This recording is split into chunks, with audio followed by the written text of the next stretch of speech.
This is KUGAN CASSIUS for IFL TV in association with MTK Global. We're in Saudi Arabia, Jeddah.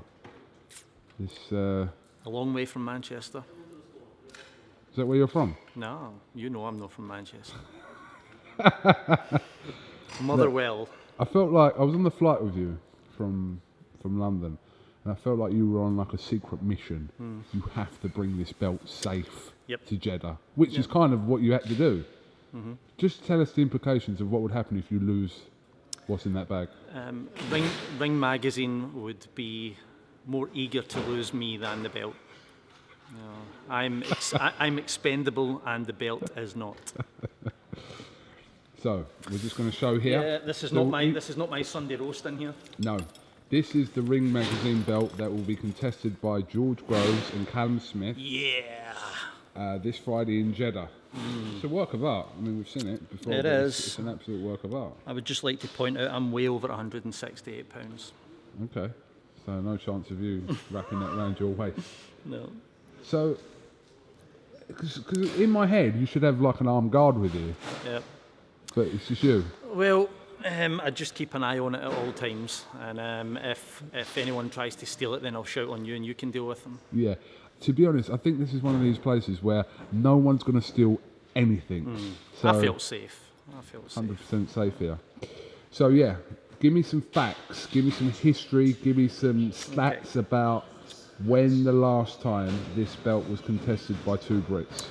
Between two Brits, the last time it would have been David Hay defending against Enzo Macronelli. In fact, yeah, David Hay held it and defended his world titles and Ring Magazine belt against Enzo. So that would be 2008, I think. So it's 10 years since two Brits contested it. And if you can think of anyone else, then blame KUGAN. No, blame you. 'Cause we're going to call you the knowledge here for the moment. Yeah. But either way, this is not this is a rare occasion, shall we say? It's not a regular occurrence between two British fighters. It's not a regular occurrence to have the Ring Magazine Championship up at any time. I mean, it's not a belt that's given away. It's not a world title that's given away. I mean, this is number one versus number three. We can maybe get to that in a minute, but it's two of the finest fighters in the world at the weight, and that doesn't happen enough. Not enough for you, and not enough for me. No, absolutely not. So when the opportunity is there for a Brit, I mean, Joe Gallagher pointed out that Anthony Crolla could have won it, obviously in his Linares against Linares, but when it is two Brits, there's something a little bit added, a little bit more prestige to it for the Brit to win it. Yeah, well, I mean, for us, for British boxing, I know we're in Jeddah, but for British boxing, I think it's fantastic. I've covered both guys since way before they were at the world level for the magazine and for the website. To see them reach this pinnacle is very, very special. And who knows when the next time we'll see it again? I think it's just fantastic. Explain to me why this wasn't on the line at Wembley last week. Well, Anthony Joshua and Povetkin are number one and number three respectively, the same as this. The difference is that number two at heavyweight is Deontay Wilder, and that when the Parker fight was made, which was number one versus number three between Joshua and Parker, and Joshua Povetkin was made, the guy in the middle is Deontay Wilder, and that's who everyone wants to see Anthony Joshua face, unless Tyson Fury throws in a curveball, but that's the fight that everyone wanted to see. If Joshua faces Wilder at some point, obviously there's the obstacle of Tyson Fury in the way of this. Yes. But we're just, for the purpose of this conversation, Joshua was to fight Wilder, that belt in heavyweight equivalent would be on the line. The way the rankings stand at the moment, 100%, there's no Ring Magazine Championship fight without Anthony Joshua at this point. It's just because the Wilder fight didn't get made, that's what prevented the belt being on the line. See, at super middleweight at the minute, the number two is Roberto Ramirez,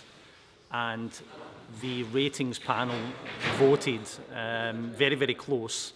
The editorial board voted actually that Callum Smith and Roberto Ramirez were comparable. There was no, outstanding favourite between the two of them. So number one versus number three on this occasion worked. The same as it did for Crolla and Linares. It didn't work for Joshua and Povetkin. What did you call the number 2? Gilberto Ramirez. Okay. Does that sound all right? Yeah, it sounds You want me to say Gilberto? I'm from London, and I say Gilberto Ramirez. Yeah, I'm sure that's correct. Okay, well, I'm going to roll with your pronunciation of that. How long have you been working for the ring? 6 years. 6 years. Yeah, 6 years. So you're the UK side of the ring. Yep, associate editor. Associate editor I am now. It's mad, isn't it? When you break I don't know what that means, but that's the job title they gave me. That's the title. You probably made that yourself. I don't know. Maybe you did come. It's mad though, isn't it? That aside from the governing body belts, which everyone's got their opinions on, which ones are more prestigious, which one is the least prestigious. We won't go into that. But a magazine that was formed how many years ago?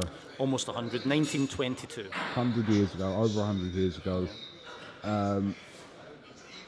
The want of having this belt is something that can't be explained. You see it when both guys come in. As soon as George Groves came in, he walked right up to it. Never went to anything else. I'm not blowing my own trumpet or Ring magazines, but he walked right up to it and had a look at it straight away. And it means a lot to George. I've spoken to him about it more than once. It means a lot to Callum Smith. It means a lot to any fighter that contests it. Very rarely, I can't think of an occasion where it's been demeaned or downplayed in any way. To lose your status as Ring Magazine champion, have you got to lose it in the ring? No, you can be stripped of the belt. That happened to Tyson Fury. That's more recently, Canelo, although he just regained it. So there are occasions where it can be stripped if you don't live up to it. And this is all down to you, yeah? You make no, it's not down to me. It's not down to me. It's down to a panel, and then it's down Dougie to Fisher, etc., etc. Yeah, the boss, and Brian Harty, who's managing editor, and an esteemed panel. Do you know what I found really interesting? It was you that put the picture up from The Godfather, wasn't it? What one was it? Was it you? De Niro and Pacino? The Ring magazine. Oh, was yeah, it you? Yeah, it was yeah, you, yeah, wasn't yeah, it? It was me. Yeah, there was a magazine sitting in the background during the conversation. As many times as I've seen that, all three of those films. Yeah. What number was that in? Was it the first? It was the second one. Second one. Michael speaking to Frankie Five Angels, I think. Right.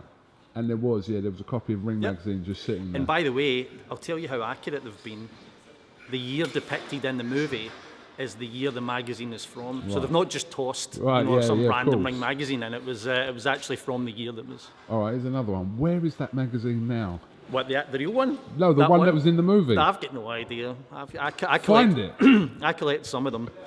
Maybe Al Pacino's got it.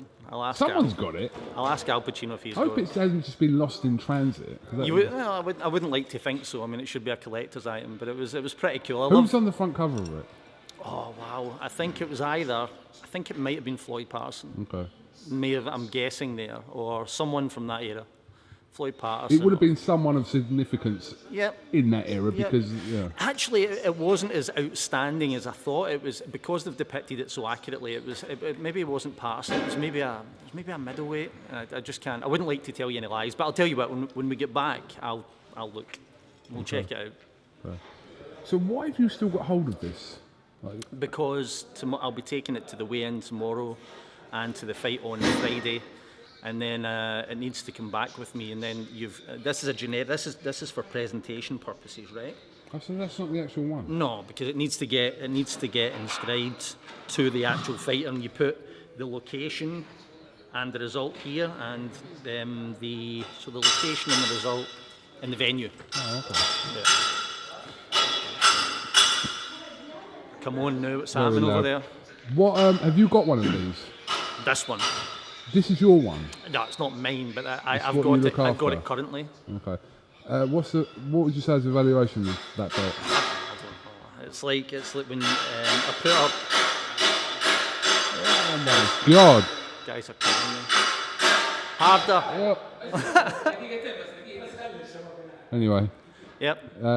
Valuation, yeah. I've got no idea. Priceless. Priceless. Mm-hmm. Yeah, I'd go along with that. Yeah, it's priceless. It looks priceless. So. All right. Well, good luck holding on to that here. Sir. I don't think you'll have a problem here. No. Like I say, I'm going to shout on you. Not a problem. Right, Tom. Thank you very much for talking to IFL TV and giving us a little insight into the Ring Magazine belt. And yeah, we'll look forward to a great fight. Quick pick? No, I'm on the fence.